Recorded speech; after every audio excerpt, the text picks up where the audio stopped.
ఆ పిలుపునకు, ఆ కథంపుకు దీర్ఘ యోగ నిద్రలో ఉన్నటువంటి జగద్గురు శ్రీమద్ విరాట్ పోతులూరి వీరబ్రహ్మేంద్ర స్వాముల వారికి యోగనిష్ట గరిష్ట భంగమైపోయింది.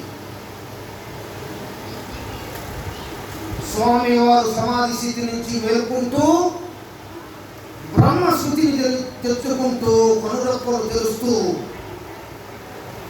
సమాధిని తెరిచి మా ధ్యాన నిష్టకు భంగం కలిగించేది ఎవరో అంటూ గట్టిగా సింహగర్జన చేశారు జగద్గురు వీరబ్రహ్మేంద్ర స్వామి. ఆ తండ్రికి బిడ్డడై ఉండి అంతకు ముందున్నాడు కూడా స్వామివారు అంతటి ఆగ్రహాన్ని, స్వామివారి స్వరంలో అంతటి గర్జనని చూడనటువంటి పోతులూరయ్య తన తండ్రి సజీవుడైన సత్యాన్ని గుర్తించినటువంటి పోతులూరయ్య ఆ తండ్రి గాండ్రింపుకు, అరుపుకు గడగడ వణికిపోతూ, నాయనా నాయన క్షమించండి నాయన, నీ చిన్న బిడ్డను పోతులూరాచార్యుల వారిని నాయన అంటూ వీరబ్రహ్మం గారికి విన్నవించడం జరిగింది. ఆ మాటలు విన్నటువంటి జగద్గురు శ్రీమద్ విరాట్ పోతులూరి వీరబ్రహ్మేంద్ర స్వాముల వారు ఆగ్రహించి, ఓరి పోతులూరయ్య, మరొకరెవరైనా మా ఆజ్ఞను మీరి మా సమాధిని తెరిచి ఉంటే భస్మైపోయి ఉండేవారు. నీవు మా కుమారుడు అయినందువలన మేము కొంత శాంతిస్తున్నాము. అయినా నీవు చేసినటువంటి దుష్కార్యమునకు శిక్ష తప్పక అనుభవించవలసిందే.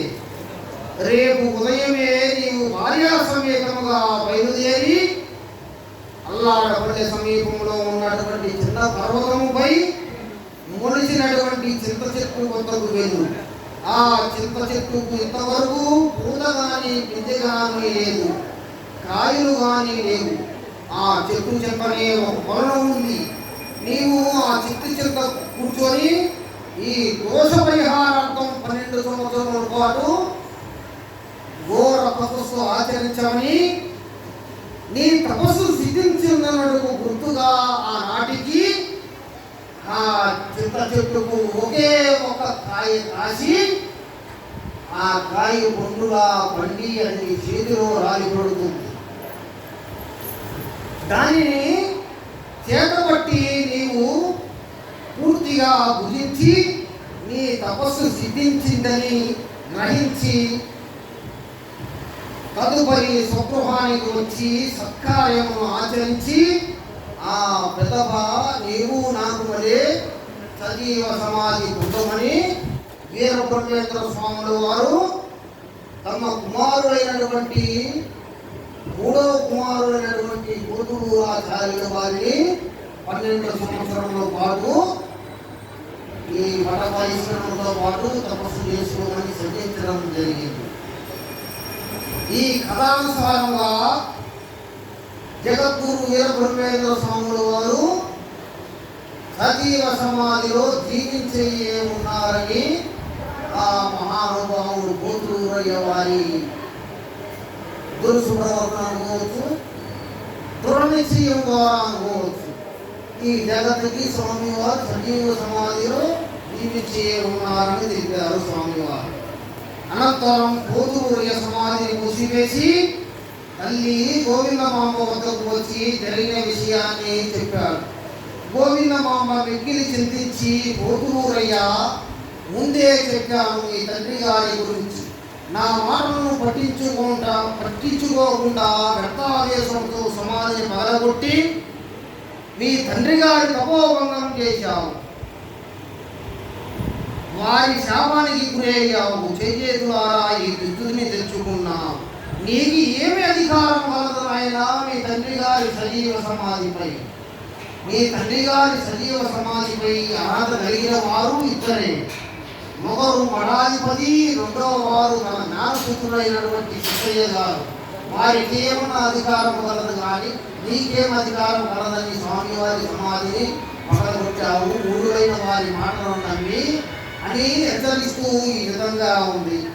అన్నది ఆ తల్లి జగన్మాత స్వరూపుని గోవిందమ్మ.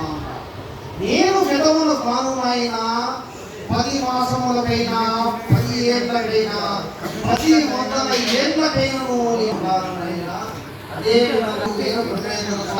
మాసములకైనా 10 నెలలకైనా 10 బ్రహ్మ కల్పాంతములకు కూడా సజీవ సమాధిలోనే నిష్ఠాగరిష్ఠ వహించి ఈ భూదేవి పాపభారము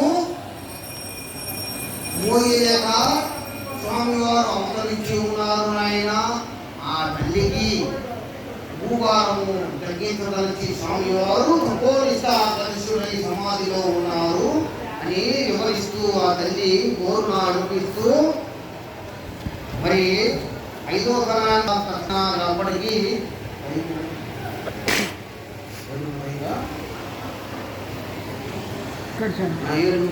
దేవస్థానం ఇచ్చిన అయితే ఈ కథ ఇక్కడ వరకు ముగిసిందన్నమాట. తర్వాత పోతురాచార్యుల వారు 12 సంవత్సరాల పాటు తపస్సు చేసి తర్వాత నందిమలాయపల్లి చేరి ఆ బోలేరమ్మ తల్లికి 2 గుంటల మధ్యనటువంటి దేవాలయం నిపక్షం చూపించి ఇదంతా మనం అంతా తెలుసుకున్న విషయమే. జగద్గురు వీర బ్రహ్మేంద్ర స్వాములు వారి భక్తులందరికీ విన్నపం, స్వామి దేవస్థానం వారు సమయం కేటాయించిన సమయం ముగిసింది.